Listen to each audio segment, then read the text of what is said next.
Hey, what are you doing? Instead of playing around, make some food, you good-for-nothing wife. Up until now, my husband has been acting like the boss and making me do his bidding during the early stages of my pregnancy.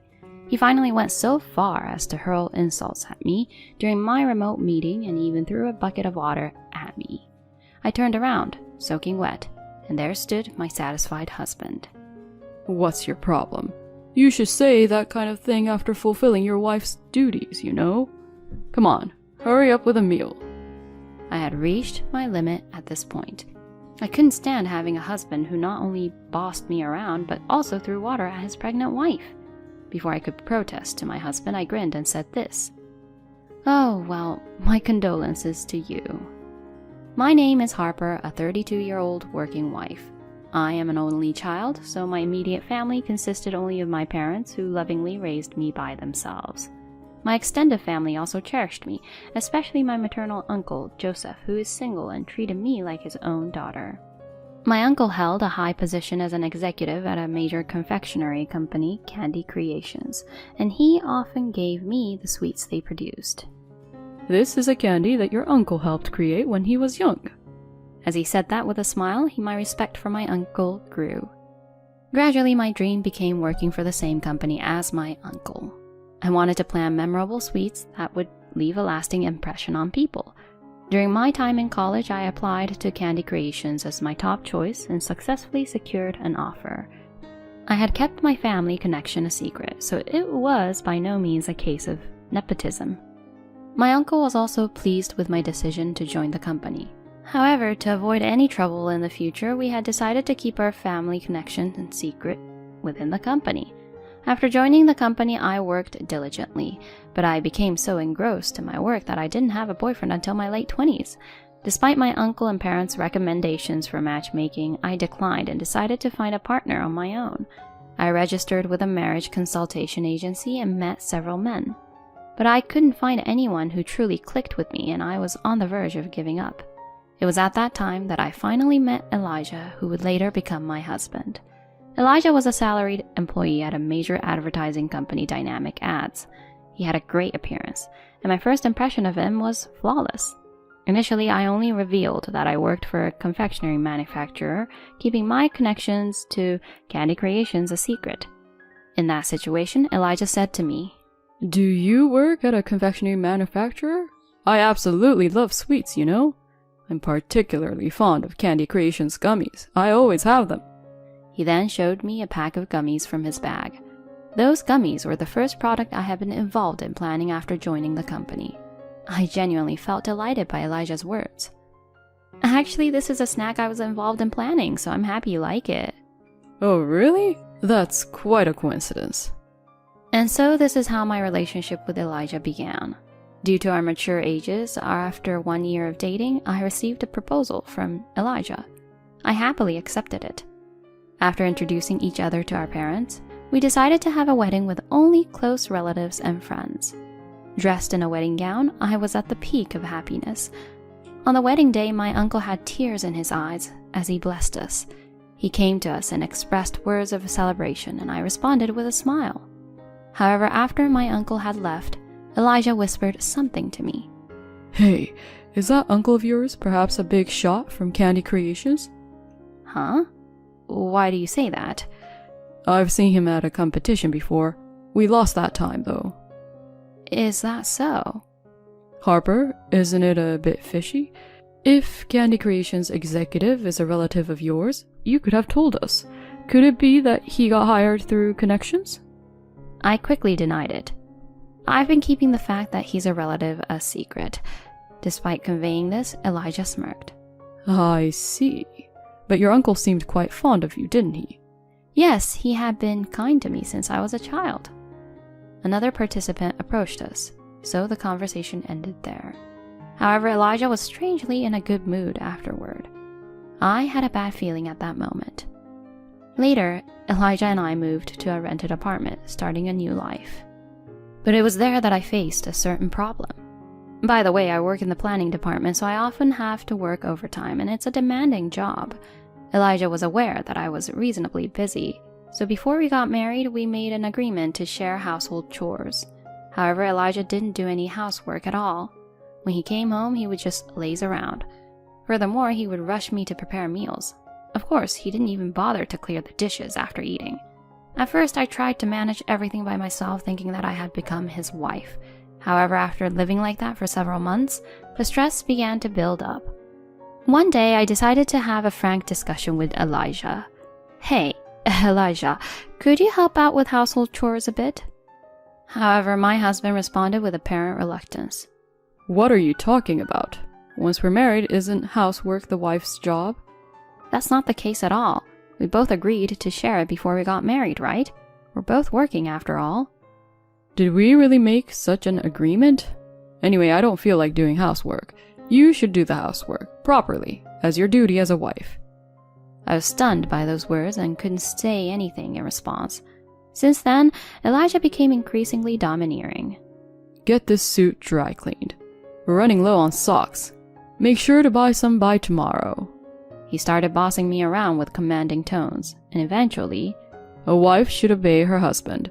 You lack respect for me. He even started finding fault with me. After a year of living like that after marriage, I was exhausted. Then, at that time, I had been feeling unwell for a while, so I went to the hospital where I found out I was pregnant. It was still in the early stages, but joy welled up in my heart. I immediately returned home to share the news with Elijah. "Elijah, it looks like I'm pregnant." Oh, really? Well, that's good. I felt somewhat let down by his rather indifferent response. For some reason, Elijah was in a good mood and even humming a tune. "Did something good happen? You seem unusually cheerful." When I asked this, Elijah's eyes lit up and he said, "Actually, we just secured a contract with Candy Creations, so now your company is a client." Huh? This time, Candy Creations is going to release snacks for pregnant women. Our company is going to handle that PR entirely, and we've got plenty of budget. Lucky us. That was certainly a project being carried out by a different team from mine. I hurriedly explained. "I can't believe it, but did you say something to Uncle Elijah?" Huh? I just greeted everyone in the presentation, that's all. "What? If you do that, people around you will find out." It's not a big deal, right? We got the contract because of it. I used our relationship and the directors to our advantage, but it's all part of the job. With this, my evaluation at Dynamics Ads is secure. Saying that, Elijah whistled while loosening his tie. When I called my uncle and asked about it, he told me with a wry smile. When people found out that Elijah was a relative of mine, they became very attentive. I told them that choosing the advertising agency should be unrelated to that. Uncle, I'm sorry. No, it's okay. Elijah's company will surely do good work. Harper, you don't need to worry. My uncle said that, but I was dissatisfied with my husband's behavior. By the way, how have things been lately? Are you getting along well with Elijah? My uncle asked me that, but I couldn't say he was acting like a dictator, so I just told him that I was pregnant. He was very happy and told me to take care of my health, then he hung up. I had planned to continue working, but my morning sickness was worse than I had imagined. I couldn't stay on my feet because of the nausea, and I was constantly going back and forth between the bedroom and the bathroom. It was impossible for me to go to the office in that condition, and with the advice from those around me, I decided to take a 1-month leave until my morning sickness improved. Candy Creations was a company that was understanding of employees' pregnancies and childbirth, so my request for leave was quickly approved.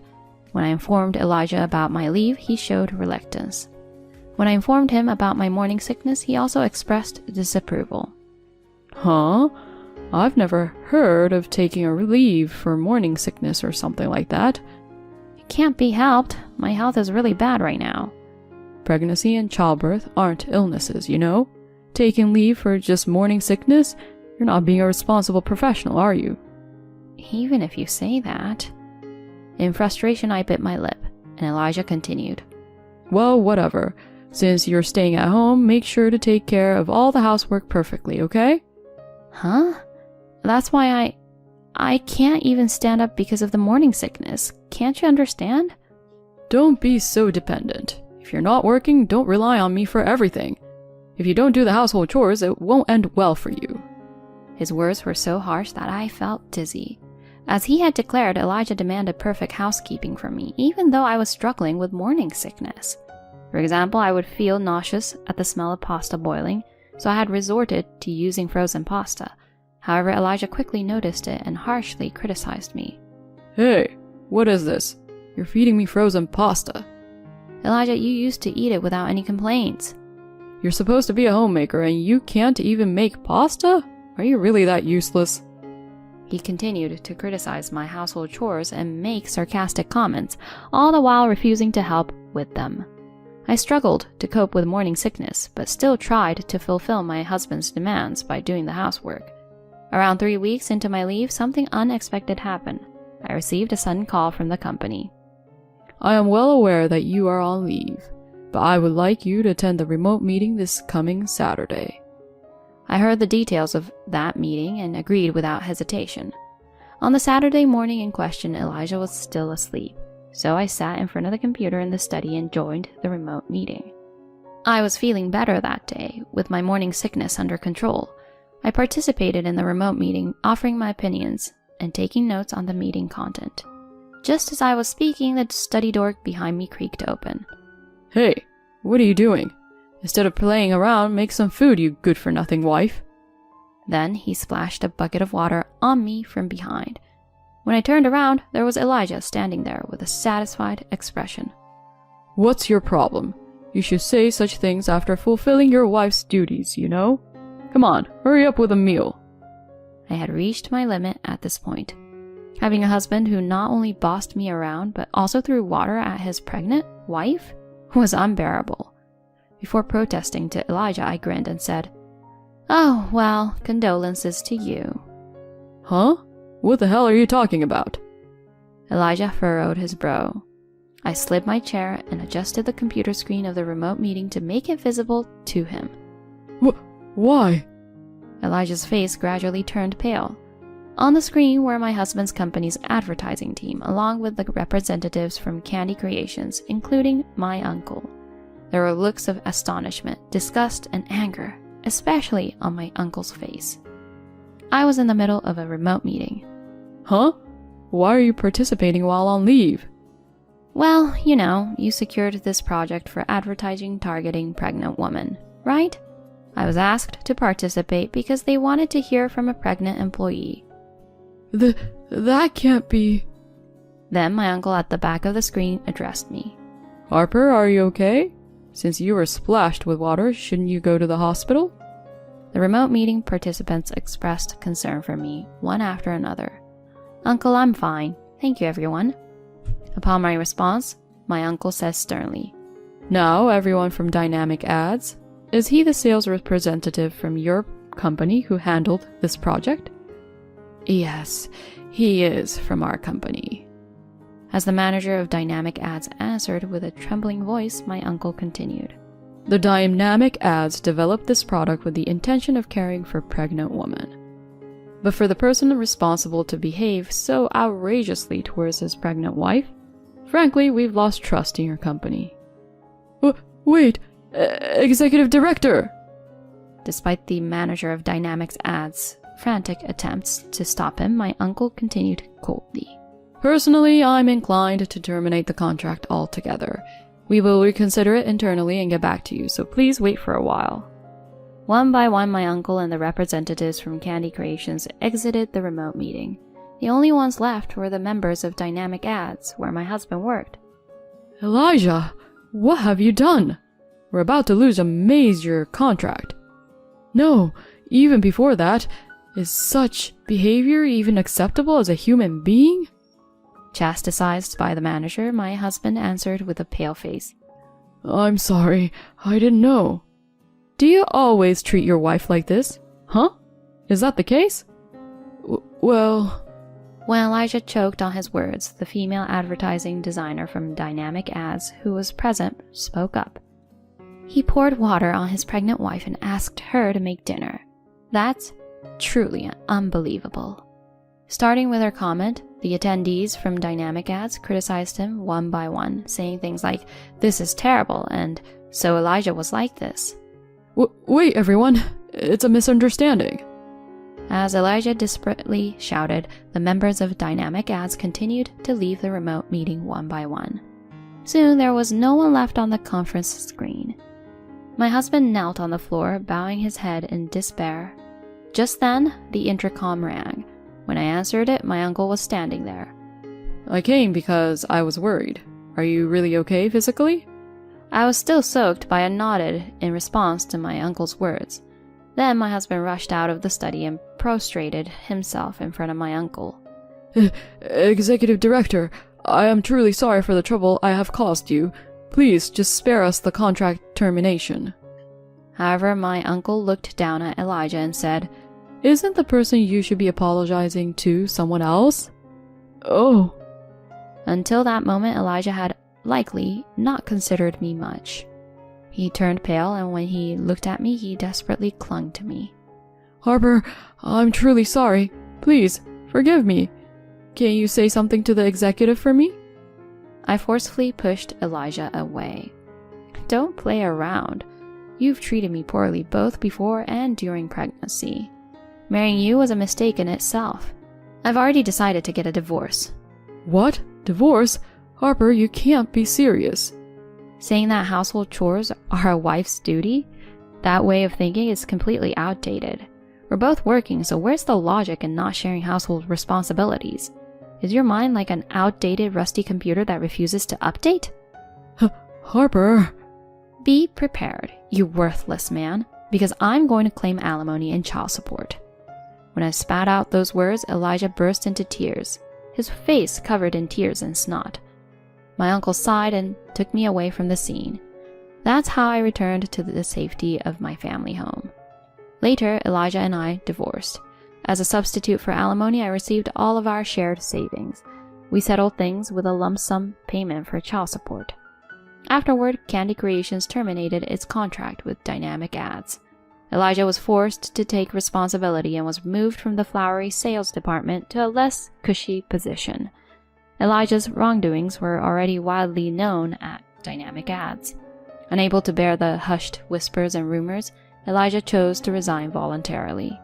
It seems he ended up unemployed. Since he made a lump sum payment for child support and had no savings, he now lives in a rundown apartment and is desperately searching for a new job. Even hearing that, I have no sympathy whatsoever. I can only hope he reflects on his actions.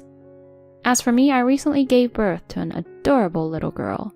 Both my parents and my uncle are overjoyed, and my daughter is thriving with the love and care of those around her. I've returned to work, and I'm juggling between my job and raising my child every day. From now on, I want to look forward to my life with enthusiasm, enjoying my daughter's growth.